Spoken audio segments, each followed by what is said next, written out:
বাংলাদেশে ৮০ দশকের দিকে যখন প্রাইভেট সেক্টরের খুব উন্নতি হওয়া শুরু হলো, তখন যে কয়েকটা শিল্প প্রতিষ্ঠান এবং শিল্পপতিদের নাম সবাই দেখতে পেত, তার মধ্যে একটা ছিল বেক্সিমকো সালমান এফ রহমান।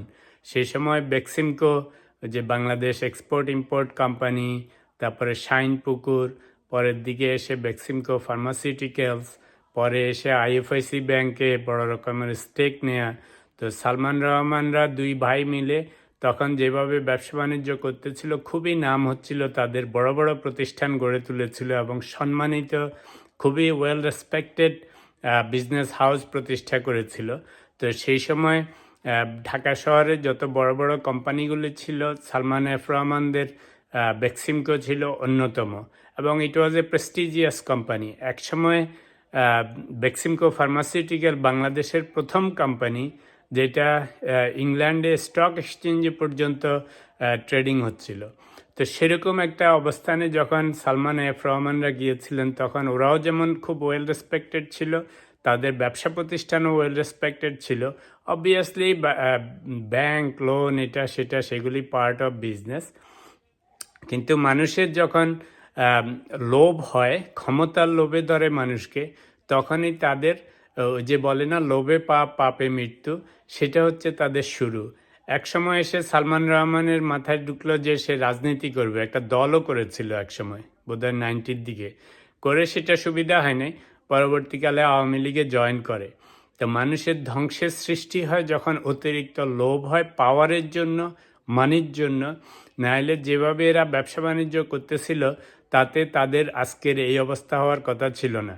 এরকম একটা সম্মানিত ব্যক্তি একসময় ছিলেন, কিন্তু টাকা পয়সার লোভে, ক্ষমতার লোভে আওয়ামী লীগের সাথে জয়েন করে দুনিয়ার টাকা পয়সা নিয়ে অনিয়ম করে, ব্যাংকের টাকা মেরে নানা রকম দুর্নীতি করে নিজেকেও লেজে গোবরে পাকিয়ে ফেলে যা সম্মান ছিল, নিজের সম্মান ছিল, প্রতিষ্ঠানের সম্মান ছিল, সব ধূলিসাৎ করে দিছে। এখন দেখেন কি অবস্থা হয়েছে।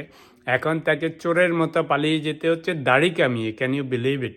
এখন তাকে লুঙ্গি পরে দাড়ি কামিয়ে কোথায় কোথায় পালাচ্ছে, অথচ এই সমস্ত লোকদেরকে সকল সরকার সম্মানের সাথে দেশে রাখতো যদি সুন্দরভাবে ব্যবসা বাণিজ্য করে যেত। তো এটার থেকে একটা শিক্ষা হচ্ছে যে কোনো সময় অতিরিক্ত লোভ করতে হয় না। মানুষের যদিও স্বভাবজাত একটা অ্যানিম্যাল স্বভাব আছে, যে মানুষ যত চায়, যত পায় তত চায়, এর কোনো সীমা পরিসীমা নেই। এবং ক্ষমতারও এরকমই একটা ব্যাপার আছে, যে যত আপনি উপরে উঠেন, যত বেশি ক্ষমতাবান হন, তত আরও ক্ষমতা চান।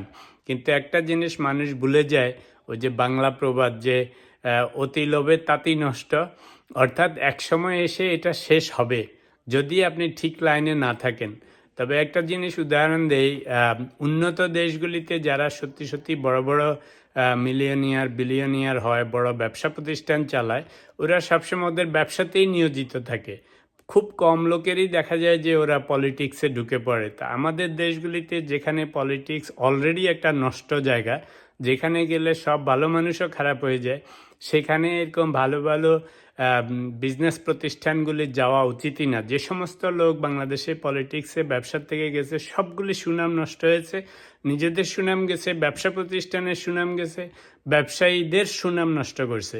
তো এই সালমান রহমানদের ফ্যামিলি ইতিহাসও কিন্তু খুব ভালো। ওর প্যারেন্টসরাও খুব খানদানি পরিবারের ছিল।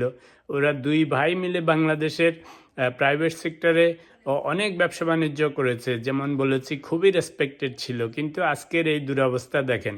তো এটা হচ্ছে যে শুধুমাত্র ক্ষমতার লোভ এবং টাকার লোভ। হয়তো টাকার লোভ অত ছিল না, কিন্তু যখন মানুষ ক্ষমতার লোভে পড়ে, তখন টাকা, ক্ষমতা, দুর্নীতি সব মিলে একাকার হয়ে যায়, অর্থাৎ ওটাই আপনার ধ্বংসের কারণ। তা আজকে সালমান রহমানের এই দুরবস্থা দেখে ওর জন্য পিটিও হচ্ছে, আবার রাগও হচ্ছে, যে যেখানে এত সুন্দর ব্যবসা বাণিজ্য করেছিল, এত সম্মানের সাথে ছিল, সেখান থেকে রাজনীতিতে ঢুকার খায়েশ হয়ে আজকে এই দুরবস্থা হচ্ছে, যে দাড়ি মোজ কামিয়ে লুঙ্গি পরে রাস্তা দিয়ে চোরের মতো পালিয়ে যাচ্ছে।